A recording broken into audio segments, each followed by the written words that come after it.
অসহায় মানুষদের চিকিৎসা, বেকার যুবকদের কর্মসংস্থান সৃষ্টিতে কাজ করছে ফেরদৌসী ফাউন্ডেশন। একই সঙ্গে অর্থের অভাবে কোনো শিক্ষার্থী যেন পিছিয়ে না থেকে দেশকে এগিয়ে নিয়ে যেতে পারে, সেই লক্ষ্যও রয়েছে এই ফাউন্ডেশনটির। ফেরদৌসী ফাউন্ডেশনের কার্যক্রম বৃদ্ধিতে রাজশাহীর দুর্গাপুরেও উদ্বোধন করা হলো প্রতিষ্ঠানটির শাখা কার্যালয়।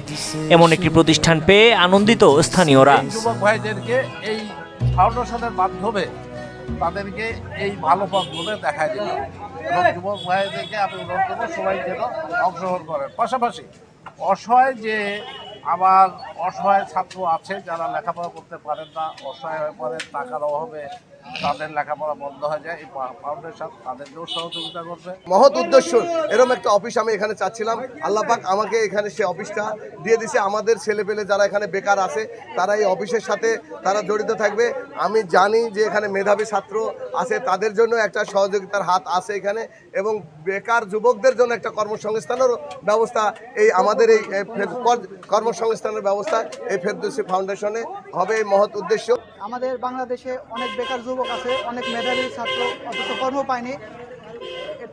তাদের এই পাশে এই ফেরদৌসী ফাউন্ডেশন অনেক শক্ত খুশি হিসেবে দাঁড়িয়ে তাদেরকে কর্মসংস্থান করে দেবে। মেন পরিচালক হচ্ছে আমার ছেলে, বিশিষ্ট ব্যবসায়ী এবং আইনজীবী জনাব রেজাউল করিম। এর মেন অফিস হচ্ছে ঢাকায়।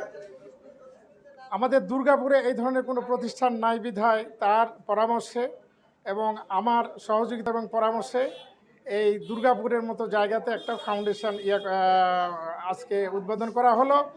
এর লক্ষ্য হচ্ছে যুবকদেরকে নৈতিক শিক্ষা এবং কর্মসংস্থানের ব্যবস্থা করে দেয় এবং যোগ্য নাগরিক হিসেবে গড়ে তোলে হচ্ছে এই ফাউন্ডেশনের মূল লক্ষ্য এবং উদ্দেশ্য। যুবকদের সমন্বয়ে যুবকদের মডিফাই করে মানুষের মতো মানুষ হিসেবে প্রতিষ্ঠিত করা এবং অসচ্ছল মানুষদের আর্থিকভাবে সহায়তা করা অন্যতম লক্ষ্য প্রতিষ্ঠানটির। এছাড়া এই ফাউন্ডেশনের মাধ্যমে মেধাবী ও অসহায় শিক্ষার্থীদের জন্য চালু করা হবে শিক্ষাবৃত্তি। অপরদিকে ঝরে পড়া ছাত্রছাত্রীদের পুনরায় শিক্ষাদানে উৎসাহিত করবে ফেরদৌসী ফাউন্ডেশন, এমনটাই জানালেন প্রতিষ্ঠানটির পরিচালক। ফেরদৌসী আমার মরহুম মায়ের জন্য আমি এই ফাউন্ডেশনটা তৈরি করেছি। এই ফাউন্ডেশনের মূল লক্ষ্য হচ্ছে আমাদের এলাকার 700 মসজিদের মধ্যে মক্তব শিক্ষার মাধ্যমে বিশুদ্ধ কোরআন শিক্ষা চালু করা, বেকার যুবকদের মধ্যে কর্মসংস্থান সৃষ্টি করা, 3 নম্বর ডিজেবল পিপুলদের মধ্যে পিপুলদেরকে অর্থনৈতিকভাবে সহযোগিতা করা, 4 নম্বর রাজশাহীতে একটি ইন্টারন্যাশনাল মানের হসপিটাল তৈরি করা, আর 5 নম্বর যে চিন্তাটা আমরা করেছি আমাদের এলাকায় গরিব এবং মেধাবী ছাত্রদের মধ্যে বৃত্তি চালু করা। একদিকে অসহায় মানুষদের পাশে দাঁড়ানো, অন্যদিকে বেকার যুবকদের কর্মসংস্থান সৃষ্টিতেও ব্যাপক ভূমিকা রাখবে প্রতিষ্ঠানটি, এমন প্রত্যাশাই সবার।